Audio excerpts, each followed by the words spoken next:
Hello guys, কি অবস্থা সবার? তো আশা করি সবাই ভালো আছেন। তো আপনাদের দোয়া ভালোবাসা আমি ভালো আছি। তো আপনাদের মাঝে আজকে নতুন একটি ব্লগ নিয়ে চলে এসেছি। তো আজকে আমরা যাবো মাইজভান্ডারে, উরস শরীফ আজকে তাই। তো সর্বপ্রথম বউবাজার চলে এসেছি, এখানে গাড়ির জন্য দাঁড়াই আছি। তো কোনো গাড়ি পাচ্ছিলাম না। তো প্রায় আধা ঘন্টা দাঁড়ানোর পর একটা গাড়িও আসতেছিল না।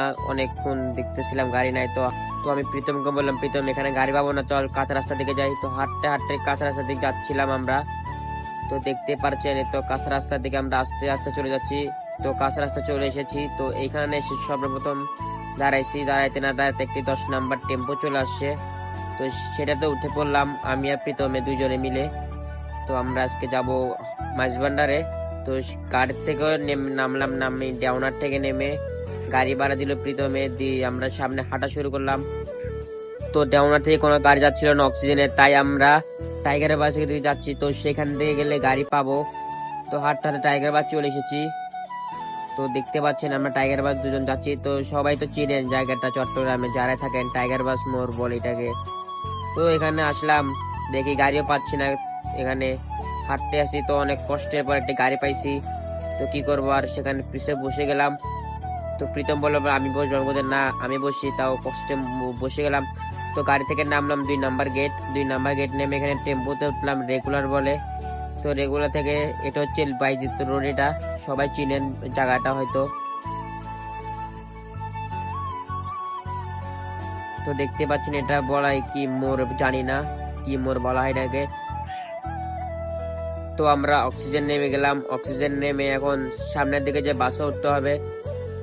তো হাঁটতে যাচ্ছি, সামনে বাস কাউন্টার। তো বাসের ছাদের উপর উঠে পড়লাম, নিচে যেহেতু সিট নাই তাই বাসের উপর উঠে পড়লাম।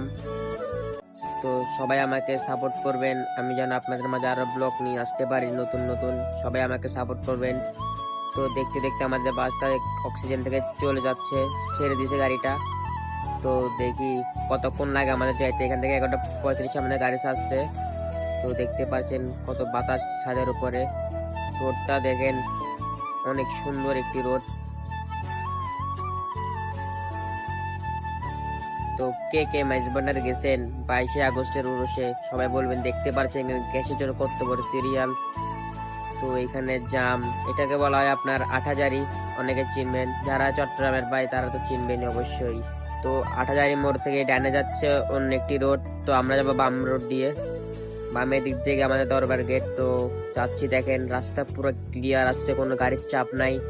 এমনি 10 মাঘের উরুষে কিন্তু অনেক চাপ থাকে, এই রোড দিয়ে ভরপুর চাপ থাকে গাড়ির। তো পাশে একজন চাচা পাইলাম, চাচাকে বললাম চাচা একটু বলে দেন আমাকে সাবস্ক্রাইব করার জন্য। চাচা বলে সাবস্ক্রাইব করে দেবে সবাই। তো দেখতে পাচ্ছেন এখানে কত গাড়ি, আমি ভিডিওর স্ক্রিপ্টটা বাড়াই দিলাম, দেখতে পারেন আপনি কত গাড়ির চাপ এখানে। তো অনেক দূর দূরান্ত থেকে এখানে মানুষ আসছে এই গাউসুল আজম মাইজভান্ডারে। সবাই অনেকে বলে নাকি মাজার পূজারি, কিন্তু না, এটা হচ্ছে লোয়ার ব্রিজ দেখেন। তো এই তো এখানে আমি কিছু স্পিড বাড়াই দিলাম, দেখেন কত গাড়ি। তো এইটাকে দরবার গেট ঢুকে যাচ্ছি, দরবার গেট ঢুকে গেলাম। তো অটোতে উঠলাম, অটোতে উঠে এখন দরবার গেট এখানে নেমে গেলাম, এটাকে বলা হয় মাঝবানের গেট। তো হাঁটতে হাঁটতে আমি এখন আর ঢুকে যাব, আমি আর প্রীতমে মিলি। তো আমরা ঢুকে গেছি ভিতরে। তো আজকে মানুষের চাপ অনেকটাই কম, অন্যান্য উৎসব থেকে আজকে অনেক কম দেখতেছি মানুষের চাপ এদিক দিয়ে। তো দেখতে পাচ্ছেন এখানে কত কম মানুষ। তো এখানে যারাই যাবেন মোবাইল মানি ব্যাগ সব সাবধানে রাখবেন। তো আমরা বলতে না বলতে চলে এসেছি রওজার সামনে, এটা তো সবাই চিনেন গাউসুল আজম মাইজভান্ডারে এটা একমাত্র রওজা শরীফ। তো ভিউটা দেখেন কত সুন্দর, এই রওজা শরীফটা মাশাআল্লাহ অনেক সুন্দর। তো আমরা মাজার জিয়ারত করে বাইরে চলে এসেছি, বাইরে চলে এখন আমরা অন্যদিকে যাব।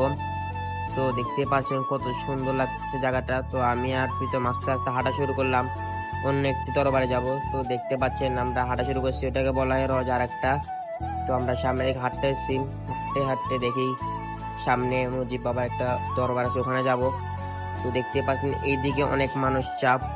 তো এটা বর্তমানে আরেকটা নতুন বানিয়েছে, দেখতে পাচ্ছেন কত মানুষের চাপ এইদিকে, বাবা অনেক চাপ আজকে মানুষ। প্রথম ওদিক দিয়ে মানুষ এখানে, কিন্তু এখানে অনেক মানুষ। তো আমরা আস্তে আস্তে এটা আরেকটা দরবার এখানে এসেছি, এটা তো অনেক সবাই চিনবেন। তো দেখেন এখানে অনেক মানুষজন বসে আছে, অনেক গরম পড়ছিল আজকে, বুঝছেন ভাই, বলে বোঝাতে পারবো না আমি। তো দেখেন কত সুন্দর একটা অনেক অনেক সুন্দর মাইজ ভান্ডারের দরবারের জায়গাগুলা দেখতে পারছেন। তো এখান থেকে যে আর আমরা এখন হাঁটা শুরু করলাম। আমাদের এখন একটা হোটেলে ঢুকতে হবে, আমাদেরকে কিছু খেতে হবে। তো হাঁটতে আসি, এখানে দোকানে অনেক দাম, বুঝছেন ভাই, এখানে জিনিসপত্র অনেক দাম। তো একটা হোটেলে ঢুকে আমি আর প্রীতমে মিলে খাওয়া শুরু করলাম, কিন্তু প্রীতম এখানে তার গার্লফ্রেন্ডের সাথে কথা বলা নিয়ে ব্যস্ত। তো খাওয়া দাওয়া শেষ করে আমরা এখন রওনা দিচ্ছি বাসা চলে যাওয়ার জন্য। তো দেখতে পাচ্ছেন আমরা চলে যাচ্ছি পিক আপ একটাতে করে। তো সবাই ভালো থাকবেন, সুস্থ থাকবেন, সবাই আমার জন্য দোয়া করবেন, আমি যেন আরো কিছু ভালো করতে পারি। Good bye.